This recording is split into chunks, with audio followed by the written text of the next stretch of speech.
Well, it's great to be here today, and what a good-looking crowd, especially the ladies. You know, we're here today because we're worried about our great nation. We're here in Florida, our great state, now the third largest state. And my friends, with this live stream that's going out tonight, the eyes of America are upon us right here in the Villages, Florida.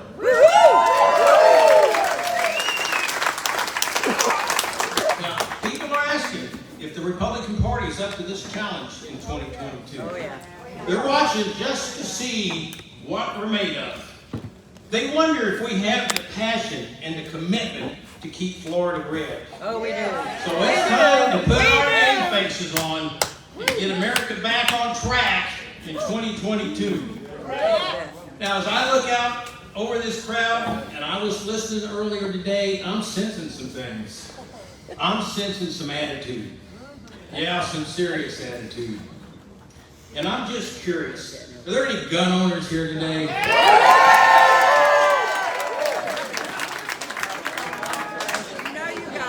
there any veterans here today? Are there any American flag owners here today? Well, I'm pretty sure I'm in the right place. So let me tell you, right here, right now, it's on me and you. And let's show everybody what we've got going in this great sunshine state of Florida, and with a governor that's standing up. And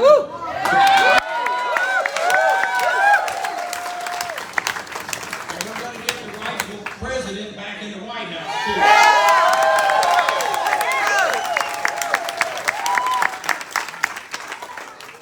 too. I'll tell you, when you discuss America, if you ever watch cable, I do when I can't watch the cartoons because it's about the same thing. We should always acknowledge our founding fathers. And you know, if our founding fathers were here today, they would fit right in with a group like this. Let me tell you, our founding fathers were not a bunch of wimps. Don't let the history books fool you. Those guys were cowboys looking for a fight. And I think they would be proud of you if they saw and heard you tonight. Our founding fathers knew how to win. They were most creative. They were extremely brave. They were incredibly brilliant. They were simply exceptional in every way. They were the absolute very best that the world had ever seen. And in America today, we need leaders who possess and display before all the world that very same enthusiasm, confidence, pride, and patriotism that was fully embedded in the very essence of our founding fathers. And I believe we're going to have that in Laura Loomer.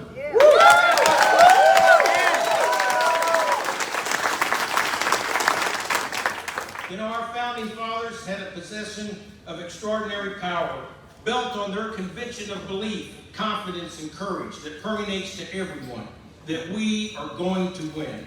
And each of us is a cog in a massive and influential machine that impacts results. Don't ever sell yourself short. You know, when we discuss America, we should reflect upon our Constitution. Those in power and the media do everything they can to dismiss it. You know, the United States is not a parliamentary democracy like much of Europe, where political opponents can remove a duly elected president on the basis of some vague, made-up, lacking material substance lies. We are a constitutional republic, and that drives the liberals nuts. That's one reason they don't want our children saying the Pledge of Allegiance in our schools. Like we all said, I pledge allegiance to the flag of the United States of America and to the republic for which it stands. And we are no longer going to tolerate liberal socialists destroying this great nation. My friends, the Constitution of the United States was the greatest blueprint ever written. Its intent was to ensure the liberty of its citizens, we the people, and it was established as the law of the land. And let me tell you something, it's still the law of the land, and we need to get a new sheriff back in the White House. Yeah, I like that. By the way, what we need to do is fire Nancy Pelosi and get Harris and Biden out on the unemployment unemployed. You know, we listen to everybody talking all this BS about what's wrong with Americans and American patriots. But let me tell you something, my friends, and don't ever have any doubt about it. As an American, you need never go anywhere on this planet and hang your head. This great nation and its proud people have saved the entire free world as we know it today on more than one occasion and with our most precious blood. You are unique. You are special. You are a rare breed set apart from all the rest. It's in your genes. It's in your blood. And it's in your heart. It was you and your parents and your grandparents and your great-grandparents that made this the greatest nation in the world. My friends, you truly are one of a kind. You are what all the others long to be. You're Americans, and always wear it proudly.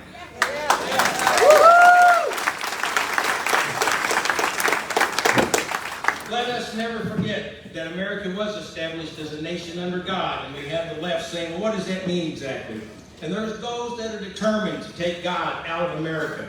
They want to take the word God off our government buildings. They want to take the word God off our shrines. And now some even want to take the word God out of our Pledge of Allegiance. Well, let's take a quick look at some history.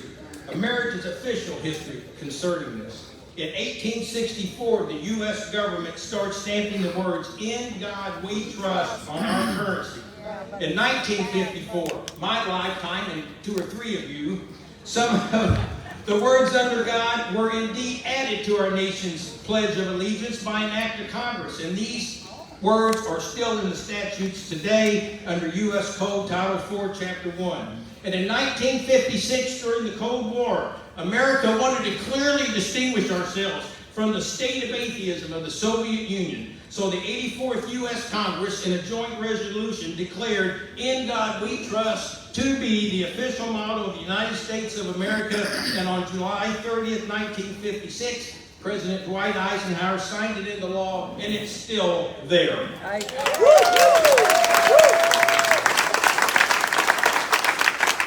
And my friend, we started looking why we're here tonight. Yeah, we're having fun, and we're going to have more. And we're going to get energized, and we're going to let everybody know it. But we have serious threats facing our country. Inflation, rapidly approaching double digits for the first time in 40 years, that's robbing Americans of their way of life and retirement dreams. No border security and massive waves of illegal immigration that's creating a huge burden on our infrastructure, our schools, our health care, and our services that's being paid for by you, hard-working Americans. A lack of election integrity and mass voter fraud is disenfranchising American citizens in their right to elect their officials.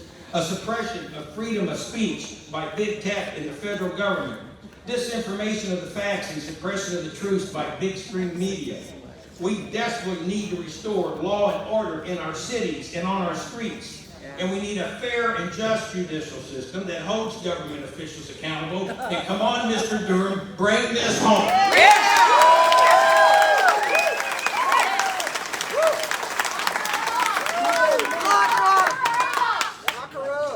You've been moved. We need to restore the parental rights to know what's going on in our schools and in the classrooms of our children without being placed on a terrorist watch list by the FBI. And we need to continue to have a strong military that protects our interests and our citizens. And people say, well, what do they need to be able to do?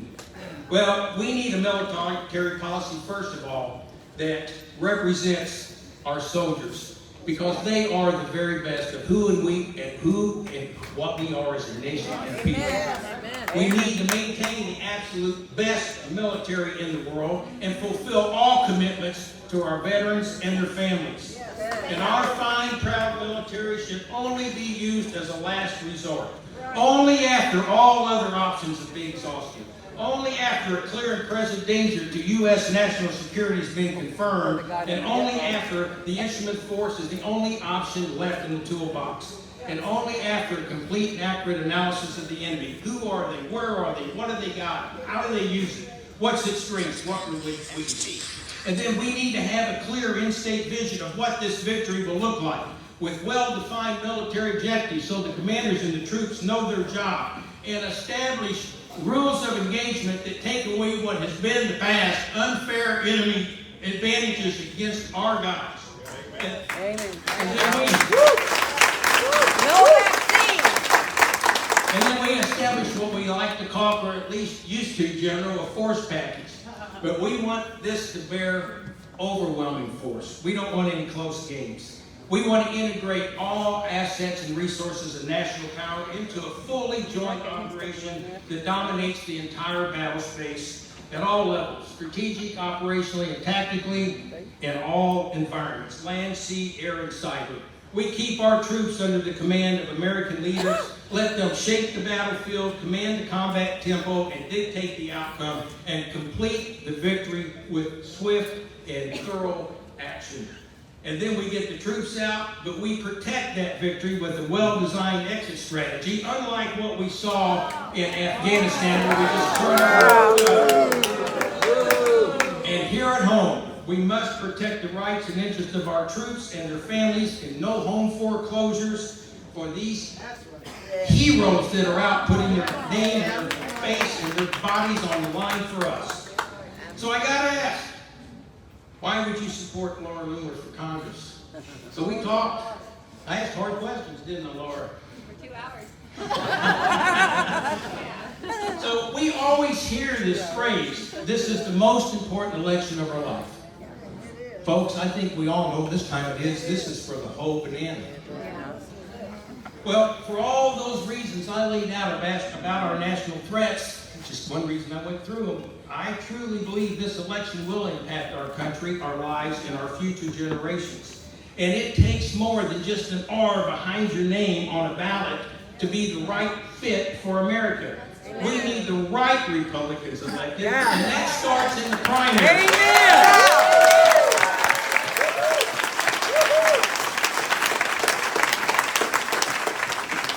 Now, I had the pleasure to talk in depth with Laura about these critical issues facing Americans today, and she gave the right answers. She will work to secure the border and stop illegal immigration. She will work to lower this inflation and cut reckless spending. She'll protect our Medicare and our Social Security. She'll support a strong national defense and make sure that those veterans' benefits and promises are fulfilled. And she will show up in the community and stand up in D.C. and fight to return America to being the great nation that it was.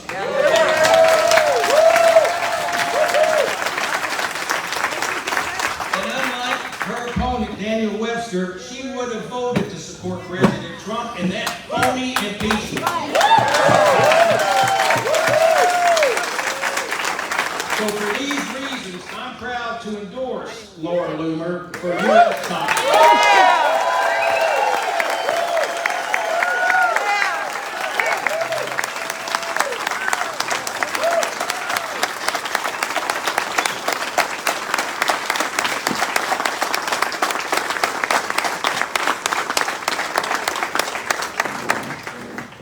Let me bring this home because we have a couple of real rock stars going to speak, some real American heroes and patriots. So where do we go from here? Well, we must continue this fight to take our country back and end these liberal giveaways. You know, as a commissioned officer of the military, and many of us here did, we took that oath to protect and defend the Constitution against all enemies, foreign and domestic. That word domestic didn't seem much way back in those days, but boy, it certainly does today. And we need our judges and our Congress and our president to respect and defend the Constitution, and we're going to replace the ones that don't do what's right for America and future generations. We must stop this legislating from the Oval Office and courtrooms and elect real conservatives that are going to protect our interests and our families. Now, I get asked, where do I stand on the Second and 10th Amendment? And liberal and Democrat don't even know what those are. Now, I used to have a saying when I ran for office. I think we need a sign at every harbor, and every airport, and every road entering the state. This is a 10th Amendment owned and operated state. and justice will be served with the Second Amendment.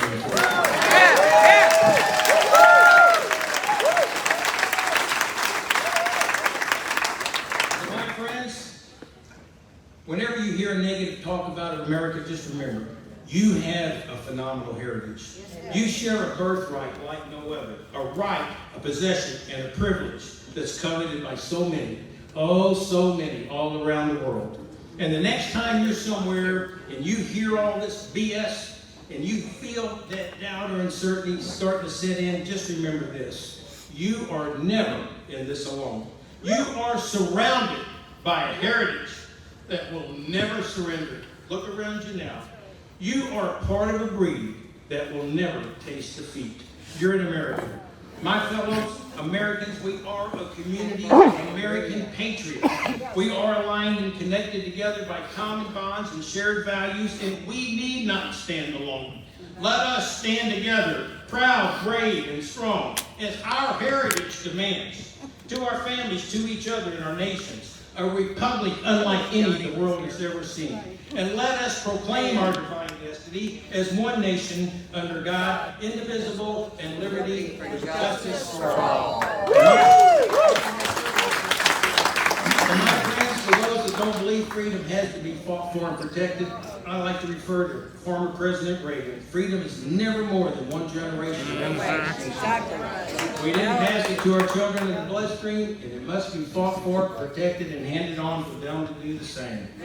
My friends, this is still the land of the free and the home of the brave. And when we look at that flag, those proud stars and stripes have never run scared from anyone or anything. And I can feel it in this room tonight. They're not going to run scared now, not on our watch. We will keep this great country strong, safe, proud, prosperous, and free, and stop all those who would give it away or take it away. And failure is not an option, not even on the table. No. Americans have always found a way to fight and win, and we will again, together. Together. You and you and you and Laura Loomer and the General and Roger and me are going to reach out, and we're going to lock arms, and we're going to bring this home and get this done. My friends, we are still the shining city on the hill, and our best days are still ahead.